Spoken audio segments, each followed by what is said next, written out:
Hello everyone, good morning and जय Hind. Friends, स्वागत है आप सभी का एक बार फिर से मेरे YouTube channel the world affair GS में। फ्रेंड्स, 9 जनवरी 2024 की डेली करंट अफेयर्स के इंपॉर्टेंट प्रश्नों के साथ शुरू करते हैं आज का यह वीडियो। बने रहिए अंत तक। दोस्तों, ये रहा पहला प्रश्न। दोस्तों, हाल ही में किस देश में भारत के कलाकारों की प्रदर्शनी के लिए भारत पार्क की स्थापना की जाएगी? तो दोस्तों, भारत के कलाकारों की प्रदर्शनी के लिए भारत पार्क की स्थापना यह संयुक्त अरब अमीरात यानी यूएई में की जाएगी। भारत सरकार दोस्तों यूएई में एक समर्पित व्यापार क्षेत्र भारत पार्क स्थापित करने की योजना बना रहा है, जिसकी घोषणा दोस्तों केंद्रीय उद्योग एवं वाणिज्य मंत्री पीयूष गोयल द्वारा की गई। यह पार्क दोस्तों वर्ष 2025 में बनकर तैयार हो जाएगा। तो भारत पार्क यह यूएई में यानी संयुक्त अरब अमीरात में बनेगा। रिसेंटली दोस्तों भारत ने कच्चे तेल के लिए किस देश को पहली बार भारतीय रुपयों में भुगतान किया? तो वह भी है दोस्तों संयुक्त अरब अमीरात देश। बढ़ते हैं प्रश्न नंबर 2 पर। तो हाल ही में हरित पहल के लिए भारतीय रेलवे और किसने समझौता ज्ञापन पर हस्ताक्षर किया है? तो हरित पहल के लिए भारतीय रेलवे ने दोस्तों किसके साथ? तो दोस्तों भारतीय उद्योग संगठन यानी सीआईआई के साथ दोस्तों हाल ही में समझौता ज्ञापन पर दोस्तों हस्ताक्षर की है। सीआईआई यानी कॉन्फेडरेशन ऑफ इंडियन इंडस्ट्री यानी भारतीय उद्योग संगठन के साथ ही भारतीय रेलवे द्वारा दोस्तों हाल ही में एमओयू पर साइन किए गए। किस उद्देश्य से? तो हरित पहल को बढ़ावा देने के लिए। इस समझौते से दोस्तों ग्रीन हाउस गैसेस का उत्सर्जन को कम करने का लक्ष्य रखा गया है। प्रश्न नंबर 3। किस देश ने भारत को 10 वर्षों में 10,000 मेगावाट बिजली का निर्यात करने के लिए द्विपक्षीय समझौते पर हस्ताक्षर किए हैं? तो वह कौन सा देश है दोस्तों अगले 10 वर्षों में भारत को 10,000 मेगावाट बिजली का निर्यात करेगा और यह समझौता हाल ही में हुआ है? तो वह है दोस्तों भारत का पड़ोसी देश नेपाल देश। बता दें दोस्तों विदेश मंत्री एस जयशंकर की 2 दिन की यात्रा के दौरान दोस्तों नेपाल के साथ भारत ने 4 समझौतों पर हस्ताक्षर किए, जिनमें से दोस्तों एक समझौता यह है आगामी 10 वर्षों में नेपाल भारत को दोस्तों 10,000 मेगावाट बिजली निर्यात करेगा, यानी नेपाल देश। प्रश्न नंबर 4। तो हाल ही में किस एयरलाइंस ने यात्रियों से वसूला जाने वाला फ्यूल चार्ज हटाने की घोषणा 4 जनवरी 2024 को की है? तो कौन सी भारतीय एयरलाइंस है जिसने दोस्तों रिसेंटली फ्यूल चार्ज हटाने की घोषणा की है? टिकट पर जो फ्यूल चार्ज ऐड होता है उसको हटाने की रिसेंटली 4 जनवरी 2024 को ही घोषणा की गई है। तो इंडिगो एयरलाइंस द्वारा, ध्यान रहे इंडिगो एयरलाइंस द्वारा नए साल से दोस्तों इंडिगो एयरलाइंस ने टिकटों पर जो फ्यूल चार्ज होता है उसको वसूलना बंद कर दिया है। तो यह घोषणा 4 जनवरी 2024 को की गई, जिससे अब दोस्तों यात्रा करना सस्ता हो जाएगा। तो ध्यान रहे इंडिगो एयरलाइंस। रिसेंटली दोस्तों वर्ष 2023 में वो कौन सी एयरलाइंस है, भारतीय एयरलाइंस है, जिसने दोस्तों एक साल के अंदर 10 मिलियन यात्रियों की दोस्तों उड़ान भरी? तो वो थी दोस्तों इंडिगो एयरलाइंस ही। 5वां प्रश्न। भारतीय रेलवे कोहरे के मौसम के दौरान धीमी गति से चलने वाली रेल परिचालन के लिए कितनी फॉग पास डिवाइसेज स्थापित करने की योजना बना रहा है?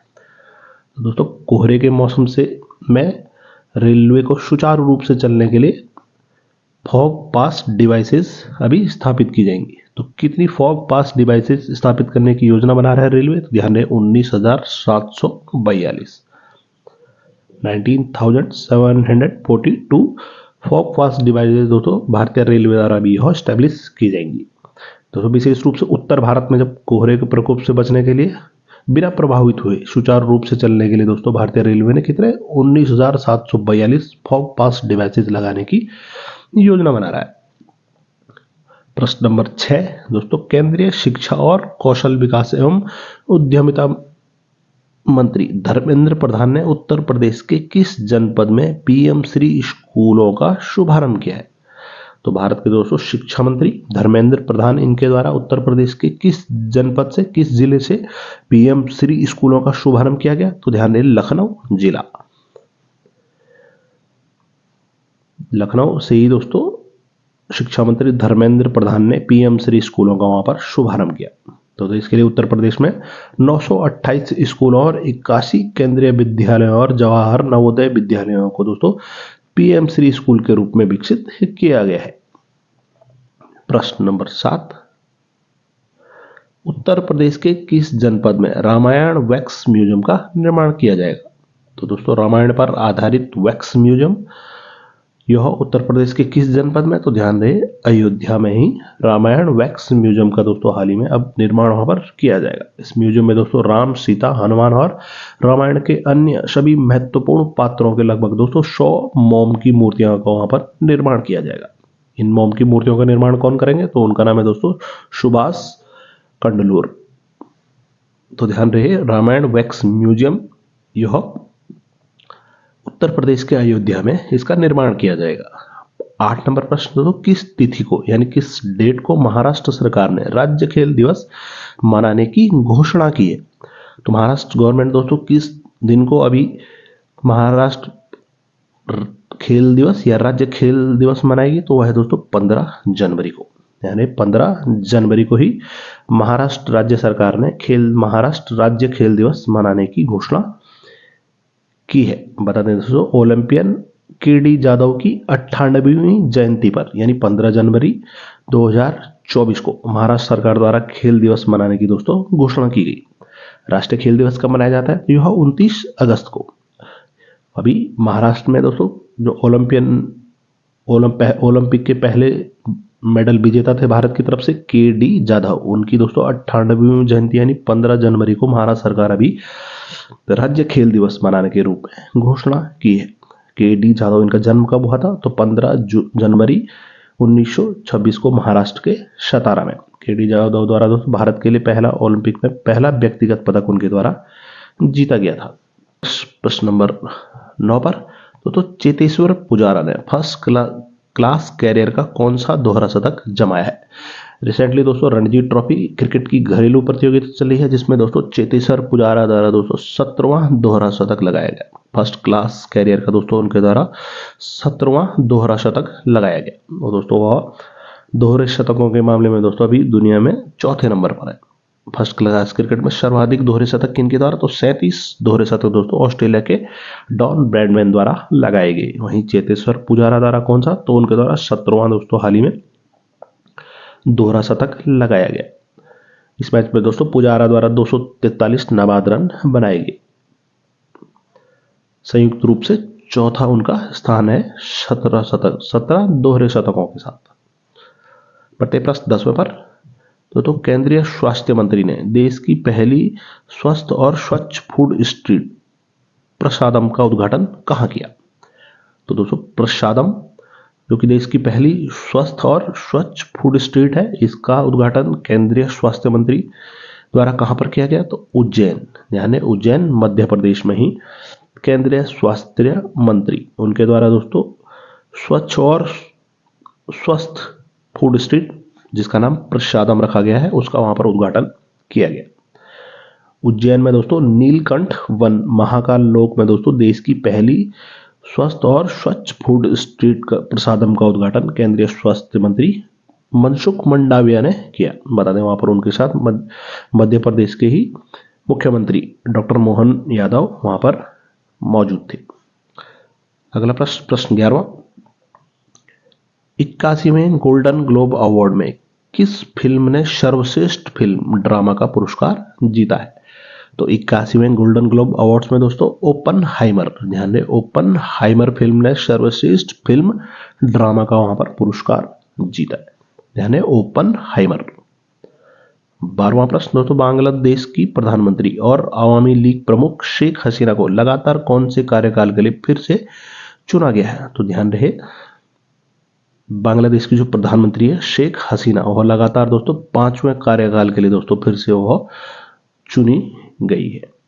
उन्होंने दोस्तों 300 संसदीय सीटों में से 222 सीटों पर जीत हासिल करके दोस्तों लगातार 5वीं बार दोस्तों वहां पर अपनी सरकार बनाई है। 13वां प्रश्न, तो वर्ष साल 2024 में राज्यसभा में कुल कितने सांसद रिटायर होने वाले हैं? तो जारी आंकड़ों के अनुसार वर्ष 2024 में राज्यसभा में दोस्तों कुल 68 सांसद दोस्तों रिटायर होने वाले हैं। यानी सबसे अधिक इसमें से उत्तर प्रदेश राज्य में से 10 राज्यसभा सांसद दोस्तों वर्ष 2024 में रिटायर्ड होंगे। राज्यसभा सांसदों का कार्यकाल कितना होता है? तो होता है दोस्तों 6 वर्ष का।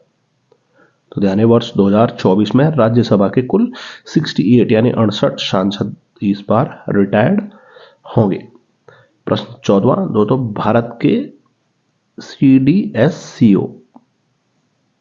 सीडीएससीओ यानी केंद्रीय औषधि मानक नियंत्रण संगठन यानी central drugs standard control organisation, तो सीडीएससीओ ने चिकित्सा उपकरण आयात को सुव्यवस्थित करते हुए किसके द्वारा विकसित national single window system launch किया गया है? तो वो किया गया है दोस्तों टीसीएस यानी टाटा कंसल्टेंसी सर्विसेज द्वारा। 15वां प्रश्न, तो हाल ही में किसने यूएई से एक संगीत कार्यक्रम में सबसे अधिक भाषाओं में गाकर गिनीज वर्ल्ड रिकॉर्ड बनाया? बहुत ही महत्वपूर्ण प्रश्न नंबर 15। तो वो कौन है दोस्तों जिनके द्वारा यूएई में सबसे अधिक भाषाओं में गाकर गिनीज वर्ल्ड रिकॉर्ड बनाया गया? तो दोस्तों भारत के केरल की रहने वाली है सुचेता सतीश, यानी सुचेता सतीश, इनके द्वारा ही दोस्तों यूएई में सबसे अधिक भाषाओं में गाकर गिनीज वर्ल्ड रिकॉर्ड दोस्तों विश्व रिकॉर्ड इनके द्वारा बनाया गया। केरल के रहने वाली दोस्तों सुचेता सतीश है दोस्तों दुबई में एक कॉन्सर्ट फॉर क्लाइमेट में इतिहास बनाते हुए 140 भाषाओं में दोस्तों गाना गाकर गिनीज वर्ल्ड रिकॉर्ड इन्होंने बनाया। उन्होंने दोस्तों 29 भारतीय भाषाओं और 91 अंतरराष्ट्रीय भाषाओं में दोस्तों वहां पर गाना गाया। तो ध्यान रहे सुचेता सतीश। प्रश्न नंबर 16, हाल ही में किस आईएएस अधिकारी को जेनेवा यानी स्थित WTO में भारत के राजदूत के रूप में नियुक्त किया गया है? तो वर्ल्ड ट्रेड ऑर्गेनाइजेशन जिसका हेडक्वार्टर जेनेवा में है, उसमें दोस्तों भारत के राजदूत के रूप में कौन नियुक्त किए गए हैं? तो दोस्तों आईएएस अधिकारी हैं सेंथिल पांडियन। ध्यान दें आईएएस अधिकारी सेंथिल पांडियन को जेनेवा स्थित WTO में भारत का दोस्तों राजदूत उनको नियुक्त किया गया है। यह नियुक्ति दोस्तों 31 मार्च 2024 को WTO यानी वर्ल्ड ट्रेड ऑर्गेनाइजेशन में भारत के जो राजदूत के रूप में है वर्तमान समय में विजेंद्र नवनीत, उनके दोस्तों कार्यकाल समापन के बाद दोस्तों यह प्रभावी होगा। वर्ल्ड ट्रेड ऑर्गेनाइजेशन जिसकी स्थापना वर्ष 1995 में हुई, हेडक्वार्टर जेनेवा स्विट्जरलैंड में। बढ़ते हैं अगले प्रश्न 17वें पर। तो हाल ही में भारत सरकार के किस मंत्रालय ने प्रेरणा प्रोग्राम की शुरुआत की है?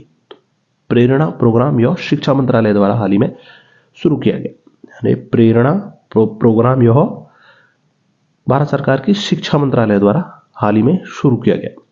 रिसेंटली दोस्तों पाट मित्रों मोबाइल एप्लीकेशन जूट किसानों के लिए यह किसके द्वारा लॉन्च किया गया? तो ध्यान है उनको है कपड़ा मंत्रालय। 18वां प्रश्न, तो हाल ही में किस राज्य सरकार ने वर्ष 2050 तक समूचे राज्य के औद्योगिक विकास के लिए मेगा मास्टर प्लान नीति तैयार करने का फैसला किया है?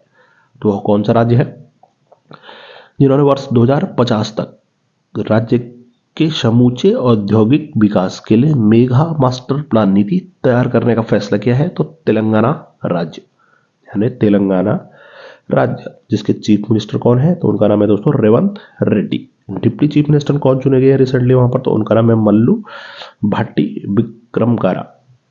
बढ़ते हैं अगले प्रश्न 19वें पर। तो हाल ही में किस राज्य में विंध्य अंतर्राष्ट्रीय फिल्म महोत्सव 2024 शुरू हुआ है?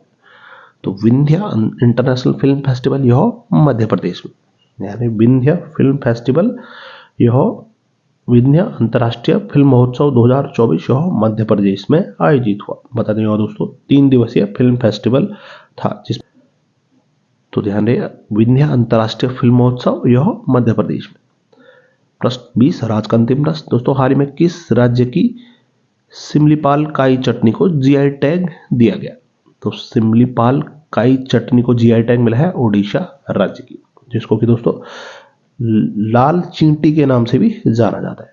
किसको? सिमलीपाल काई चटनी को लाल चींटी के नाम से भी इसको जाना जाता है। उसको रिसेंटली जीआई टैग मिला है, तो यह उड़ीसा राज्य की। तो फ्रेंड्स 9 जनवरी 2024 की करंट अफेयर्स के होते हैं इंपॉर्टेंट प्रश्न। तो पिछले वीडियो में दोस्तों आपसे जो प्रश्न पूछा गया था वो था कि हाल ही में किसने दिल्ली कैंट में एनसीसी गणतंत्र दिवस शिविर 2024 का उद्घाटन किया? इसका जो राइट आंसर था दोस्तों वो था उपराष्ट्रपति जगदीप धनखड़। तो पिछली वीडियो से आपके लिए ये रहा प्रश्न। आपको बताना है दोस्तों, किस देश के प्रधानमंत्री 10 से 12 जनवरी 2024 तक गांधीनगर में होने वाले वाइब्रेंट गुजरात समिट के मुख्य अतिथि होंगे। तो आपके सामने जो ऑप्शन है दोस्तों, संयुक्त अरब अमीरात, बांग्लादेश, चेक गणराज्य या ऑस्ट्रेलिया। इस प्रश्न का उत्तर दोस्तों आप कमेंट सेक्शन में जरूर लिखकर बताएं। इस वीडियो की दोस्तों पीडीएफ आप मेरे Telegram channel current affair by the world affair GS में डाउनलोड कर सकते हैं। उम्मीद करते हैं दोस्तों आपको ये वीडियो पसंद आया होगा। बहुत जल्दी मिलते हैं अगली वीडियो के साथ, तब तक के लिए बाय बाय, टेक केयर, जय हिंद।